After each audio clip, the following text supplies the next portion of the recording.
భయం కాదు కలిగేది, ధైర్యము. నీకు కలగవలసింది భయం కాదు, ధైర్యం. దేవుడు అంటేనే ఒక ధైర్యము. ఆయన మాట్లాడడం, ఆయన కోసం మాట్లాడాలి. సిగ్గుపడద్దు. దేవుని విషయంలో సిగ్గుపడని అవసరం లేదు. నిన్ను దేవుడు తల ఎత్తుకునేలాగా చేసి తల దించుకునేలాగా చేయలేదు. ఆయన ఆ దేశంలో ఉన్నటువంటి 22 మంది 23 మంది ఒక దీవికి వెళ్ళినాడు. ఏం చేసినట్టు ఆయన ఒక దీవికి వెళ్ళారు. ఆ దీవిలో సువార్త ప్రకటిద్దామని చెప్పేసి పోయింది. ఆయన రాబర్ట్ అనేటువంటి ఆయన, అయ్యా మరి నేను మా డాడీ అడిగిన, డాడీ నేను వెళ్తా ఆ దీవులకి వెళ్ళి అక్కడ మనుషులు మానవ మృగాలు రా, అక్కడ మనుషులను అప్పులతో కొట్టేస్తారు, చంపేస్తారు, తినేస్తారు, అక్కడ ఎవరిని బ్రతకనివ్వరు. కాబట్టి నువ్వు ఏం చేయగలుగుతావు అక్కడ పోయి అన్నప్పుడు ఆయన అన్నాడంట, నేను వెళ్తా. ఎందుకో నాకు అది చనిపోయినా పర్వాలేదు, నేను సావాలని ఉన్నా కూడా పర్వాలేదు, రాసి పెట్టండి, నా దేవుడు చూసుకుంటాడు, నాకు సంబంధం లేదు, నా ఆత్మ దేవునికి అప్పచెప్పినా నాకేం సంబంధం లేదు, నేను వెళ్తా అన్నాడంట. నీకు ఓకే బిడ్డ వెళ్ళాడు. ఆ దీవులకు వెళ్ళినటువంటి వాళ్ళందరూ తిరిగి ఎవరు తిరిగి రాలేదు. వాళ్ళకు పోయినట్టే 23 మంది వెళ్ళిరంట. 23 మందిని వాళ్ళు చంపి వండుకొని తినేసిరంట. హల్లెలూయా. వండుకొని తినేసిరంట. ఈయన వెళ్ళినట్ట. ఈయన వెళ్ళి అక్కడికి పోయిన తర్వాత ఆలోచన వచ్చిందట, ఆ దీవికైతే చేరుకున్నాడు. నన్ను ఒక 24 అవర్స్ బతకనిస్తే చాలు ప్రభువా, నేను 24 అవర్స్ లో ఇక్కడ ఉంచి జీవిస్తే చాలు, అంతకన్నా ఎక్కువ నేను జీవించలేనేమో.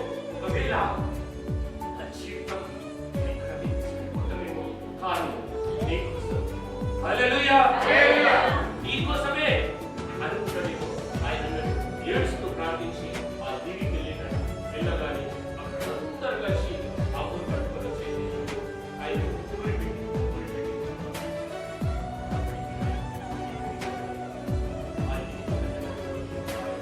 ఆయన తీసుకెళ్ళి బంధించేసేసారు.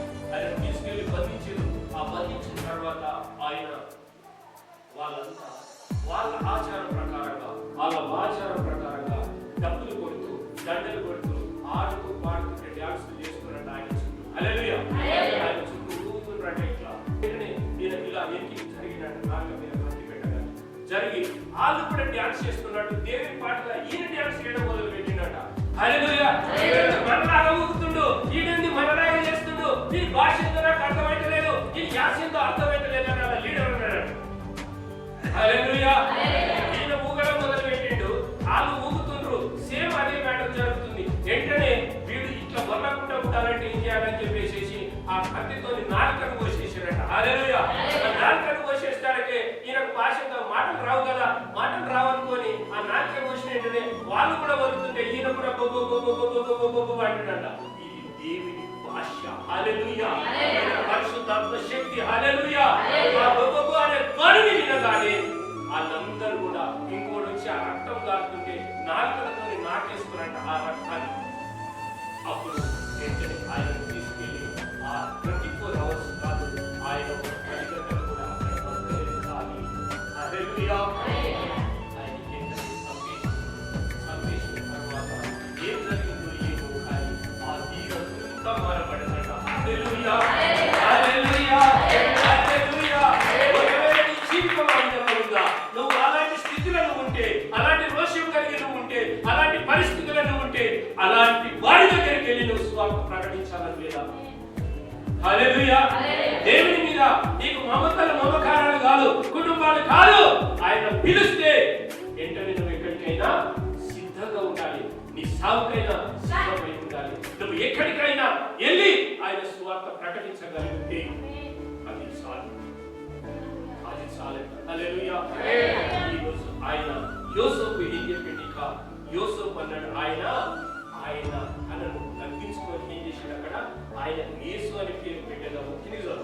ఇదిగో కన్యక గర్భవతి అయి కుమారుని కనును, ఆయనకు ఇమ్మానుయేలు అని పేరు పెట్టుదురు అని ప్రభువు తన ప్రవక్తల ద్వారా పలికిన మాట నెరవేరినట్లు ఇదంతయు జరిగెను. ఇమ్మాను అను పేరునకు భాషానుసారము దేవుడు మనకు తోడని అర్థము. యోసేపు నిద్ర మేలుకొని ప్రభువు దూత తనకు ఆజ్ఞాపించిన ప్రకారము చేసి తన భార్యను చేర్చుకొని ఆమె కుమారుడు కనుగడకు ఆమెను ఎదుర్కొండును. అతను ఆ కుమారునికి యేసు అను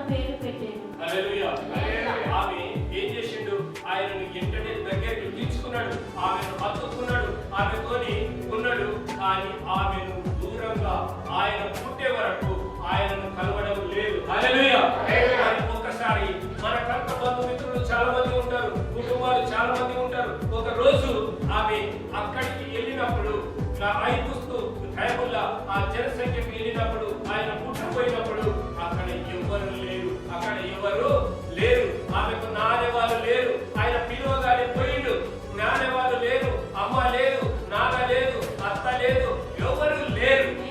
కానీ ఆమె పురిటిలో పడుకుంటే, ఆ వేదనతో పడుకుంటే, ఆమె ఆ వేదనను చూస్తున్నప్పుడు, ఆ వేదనను చేసుకున్నప్పుడు ఆమె ఒక్కతే పోరాటం చేస్తుంది. ఆమె ఒక్కతే పోరాడుతూ ఉంది.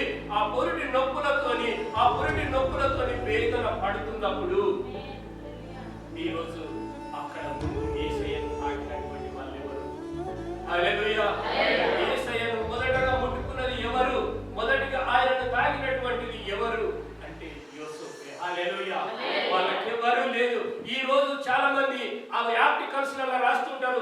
ఆర్టికల్స్ చూస్తూ ఉంటా, ఒక ఉదాహరణలు చెప్తుంటారు, ఒక నవలలు రాస్తూ ఉంటారు, ఒక బుక్కులు రాస్తూ ఉంటారు. నేను మొట్టమొదటిగా చంద్రుని మీద అడుగు పెట్టినా అని. హల్లెలూయా. హల్లెలూయా.